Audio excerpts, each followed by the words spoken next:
Programa em cartaz, um oferecimento Topázio Cinemas. Olá! Nesta semana são 2 as estreias nos cinemas que eu tenho para comentar aqui. Então relaxe aí no sofá, na poltrona, na cama, onde quer que você esteja e curta o programa de hoje. Só pare, se for o caso, para se inscrever aqui no nosso canal. Ou para curtir, comentar e compartilhar nossos vídeos. Aí tudo bem, porque é por uma boa causa, mas depois você volta, hein? Tá certo? Bom, vamos começar nossas estreias de hoje pelo remake, agora em live action, do desenho animado Como Treinar o Seu Dragão. Nesse mundo fantástico dos vikings, humanos e dragões são inimigos históricos. Mas quando uma ameaça em comum assombra a ilha de Berk, o melhor caminho parece ser a união. Só que o humano Soluço e o dragão Banguela, que ficaram amigos, vão ter muito trabalho para emplacar essa solução conjunta. Sempre que chega um filme de um universo pré-estabelecido, o que aliás acontece quase toda semana, eu gosto de traçar os caminhos que nos trouxeram do início de tudo ao que está acontecendo agora. Em 1895, os irmãos Lumière inventaram o cinema. Não precisamos também ir tão longe, né? Tão para o início assim. 2003 já tá bom. Foi nesse ano que a autora britânica Cressida Cowell publicou o primeiro dos 12 livros que formam essa saga, que na literatura terminou em 2015. E aí tem os spin-offs e as obras derivadas dos filmes. Ah, sim, filmes, né? Porque foi aí que Como Treinar o Seu Dragão se tornou um fenômeno global. Tudo bem, os livros foram traduzidos para mais de 40 idiomas, entre eles o português brasileiro. Venderam mais de 16 milhões de exemplares no mundo todo. Mas é inegável que a projeção trazida pelo cinema é muito maior do que a dos livros.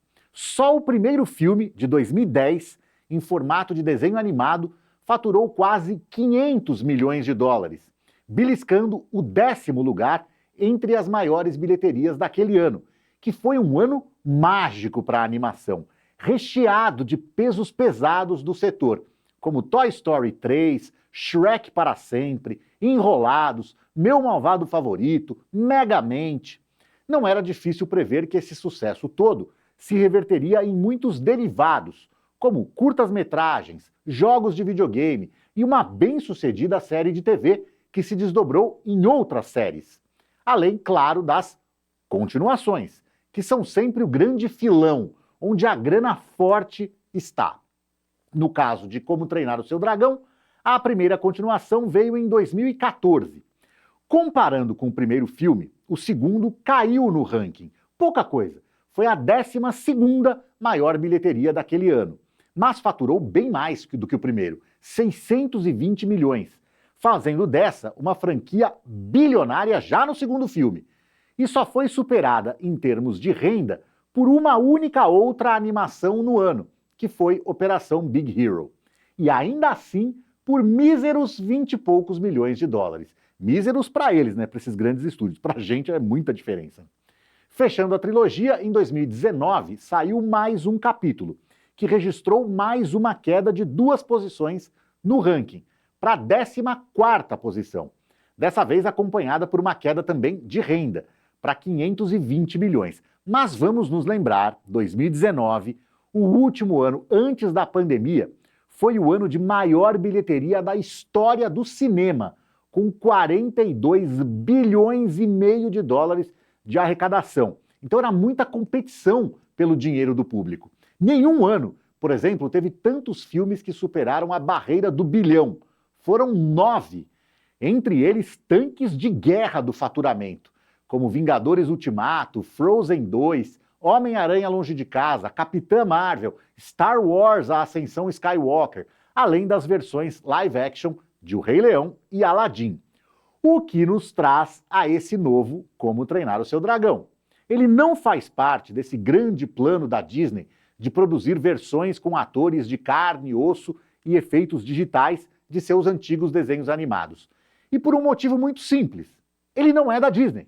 Os direitos de Como Treinar o Seu Dragão pertencem à DreamWorks, que só no mundo da animação nos deu obras como as séries cinematográficas Shrek, Madagascar, Kung Fu Panda e Trolls, entre outras. Então, a empresa está se arriscando em mais um território que tem a Disney como grande potência. E para isso, trouxe o cara que está à frente da franquia desde o início. Dean DeBlois coescreveu o primeiro filme com Chris Sanders e Will Davis e co-dirigiu com Chris Sanders da versão animada de Lilo e Stitch e do recente Robô Selvagem. Depois dessas colaborações, o Dean assumiu as continuações. Escreveu e dirigiu Como Treinar o Seu Dragão 2 e 3 sozinho. Provavelmente por isso, a DreamWorks nem pensou em outro nome. Escolheu Dean DeBlois para escrever e dirigir sozinho de novo a versão live action. Colocar a mesma pessoa para assumir tanto as animações, pelas quais ele foi indicado ao Oscar da categoria nos 3 filmes, quanto a adaptação em live action, é algo que a Disney, em 25 remakes, não fez até agora. E em termos de longas-metragens, isso é tudo que ele fez até aqui. 1 Lilo e Stitch e 4 Como Treinar o Seu Dragão, que logo vão ser 5.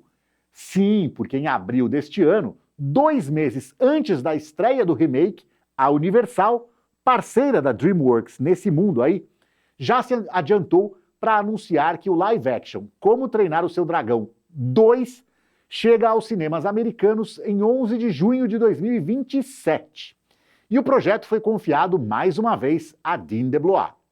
Mas eu estou me adiantando aqui. Antes temos esse primeiro remake, que eu considero, na verdade, mais como assim um upgrade do original.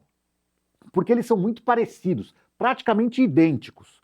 Muitas das falas dos personagens, principalmente as mais famosas e impactantes, se repetem, palavra por palavra, de uma versão para outra, assim como muitas cenas e até enquadramentos.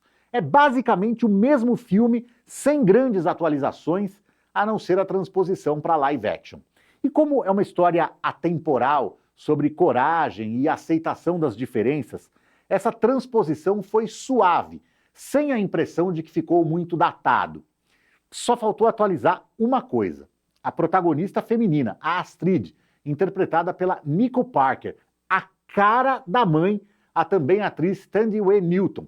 Ela continua com pouca função, além de ser o interesse romântico do herói. Tudo bem, ela continua sendo casca-grossa, um personagem admirável, mas ainda parece muito presa a uma função secundária que hoje soa um pouco antiquada. Nada que chegue a causar um grande incômodo, mas dava para ter sacrificado um pouquinho da ação para dar um desenvolvimento melhor para ela. O herói que eu acabei de citar, o Soluço, é interpretado pelo Mason Thames, de O Telefone Preto, o que foi uma escolha bastante feliz. É que além de ser bom ator e ter carisma, ele é a cara, mas é igualzinho ao correspondente animado dele. Baita sorte dos produtores. No caso do pai do Soluço, o Estoico, eles nem precisaram fazer muita coisa. O Gerard Butler, machão padrão de filmes como 300, Invasão à Casa Branca e suas continuações, que já tinha dublado o personagem no desenho, aqui bota a cara e a barbona artificial em frente às câmeras.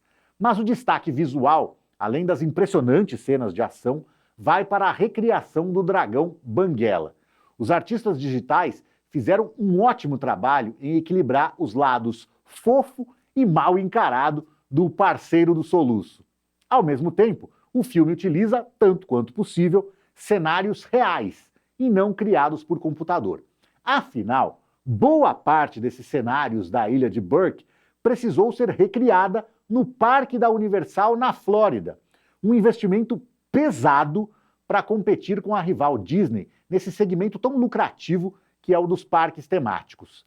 E a área de Como Treinar o Seu Dragão é um dos maiores investimentos ali, com aquelas promessas que eles sempre fazem de experiências imersivas e inesquecíveis, o que eles invariavelmente entregam. Então, para ser imersivo, eles têm que saber recriar o que eles fizeram no filme.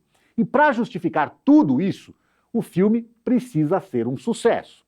E você pode fazer a sua parte depositando o seu dinheirinho suado na bilheteria dos cinemas, onde Como Treinar o Seu Dragão está em cartaz com classificação indicativa 10 anos e duração de 1 hora e 56 minutos. A outra estreia dessa semana nos cinemas é um filme bem interessante que merece entrar no seu radar para essa Semana dos Namorados. É June e John, de Luc Besson, especialista em filmes de ação incomuns, com toques muito pessoais.